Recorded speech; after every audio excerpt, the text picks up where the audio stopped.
Bakkirizaako bannamawulire bokka. Bakkirizaako bannamawulire bokka.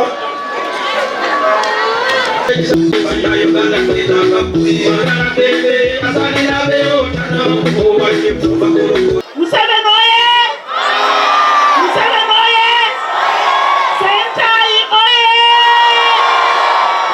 Namuju oye! MK oye!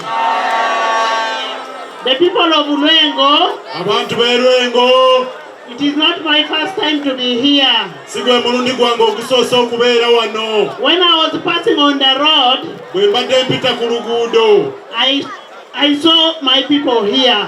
ndabye abantu bange wano. And I had to come and greet my people. Era mbadde nyina okukyama mbuuze ku bantu bange. And I told you Lwengo is my second home. Era mbabuulira Lwengo maka gange gakubiri. And that's why whenever I am passing here, I must check on my people. Yensonga lwaki buli lwe mba mpita wano nyina okulamusa ku bantu I want to bange. ask you people of Lwengo, Njagala kubasaba abantu for b'Lwengo, us in Teso, ffe eri mu Teeso decided twasazeewo that we shall all give Museven his vote. ffenna tugenda kulonda omwagala w'abangi Pulezidenti Yoweri Kaguta Museveni. What about you people in Lwengo? Ate mmwe abantu b'Lwengo, How many are going to give President Museven? bameka bagenda okulonda Pulezidenti Museveni? How many are giving Museven? Bameka bagenda okulonda Pulezidenti How many Museveni? are giving Sentai? Bameka abalonda Sentayi Kaana How Kambata? many are giving Namuju? Bameka abalonda Honorable Cissy Namuju? We cannot have stability in this country Tetusobola kubeera na butebenkevu mu once we ggwanga have President Museven in the chair. nga tulina Pulezidenti Yoweri Kaguta Museveni. Once we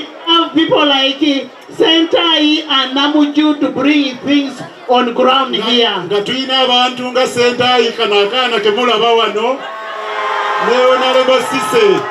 You need people. Lwengo. As a Speaker of Parliament, Nga Speaker wa Parliament ya I Uganda, am the only one who can tell you that this member of Parliament is good. nze nzekka nsobola okubabuulira nti omubaka ono mulungi. And I am telling you, Sentai is a very good boy. Era mbabuulira Sentayi awoomerera. I am telling you, Namuju is a very good girl. Era mbabuulira Namuju awoomerera. And I came here and begged for Namuju to be given votes. Era najja wano ne nfukamira ne mbegayirira muwe I Namuju am akalulu. again kneeling for you. Era nkomyewo nfukamire maama ng'afukamira ne Sentayi. Support President Museven. Wagire Pulezidenti Museveni. Support Namuju. Wagire Honorable Namuju. And support Sentai. Wagire ne Sentayi Muhammad Who are Kaana not Kambata. supporting President Museven? Abawagira Pulezidenti Museveni emikono waggulu. Thank you, thank you. Mwebale nnyo, mwebalire I ddala. want to tell you, Njagala okubagamba there is also Honorable Kagabo here. waliwo ne Dr. Twaha Kagabo Dr. Muzeeyi. Twaha Kagabo Dr. Twaha Kagabo is a very good person. musajja mulungi. He has moved away from Red Cape. Yavuddeyo eri. Now it is our turn to support him. Era essaawa yaffe tumuwagire. Kneel down and beg for Era Sentai vote. tufukamira For twegayirira Kagabo Dr. vote. mumulonde. Give Doctor your vote. Ne Kagabo ali ku ttaka Support muwaka. him. Mumuwagire Kagabo. And I told you the other time Era nabagamba omulundi guli that Honorable Kitaka, nti Mr. Kitaka ono ali Maliki. Honorable Kitaka Ono ali Maliki. is my son. Naye mwana And he is very good as a LOC5. naye yalinyweredde awo waali. So let's support him as LOC5. Era mumuwagire awo.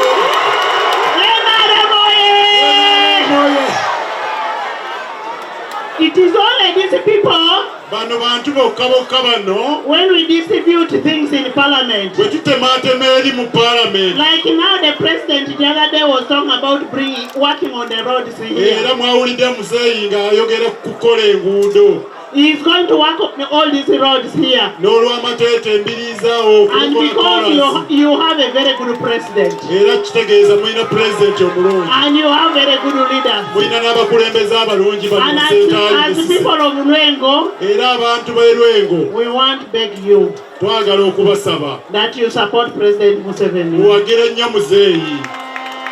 Who are those supporting President Museven? Abawagira Muzeeyi maama mumulage amaanyi.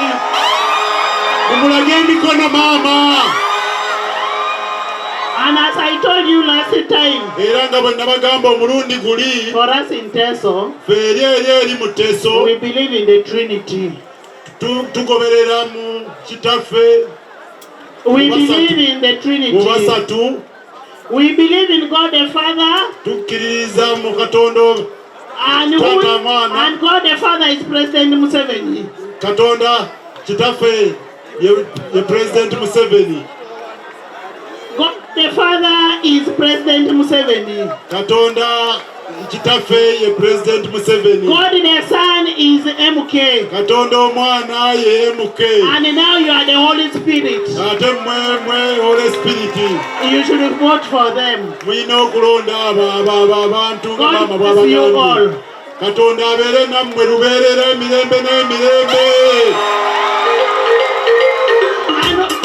And when you vote well, ate bwe mulonda obulungi I am coming back here. mukaluke tugenda mu maama akomawo wano.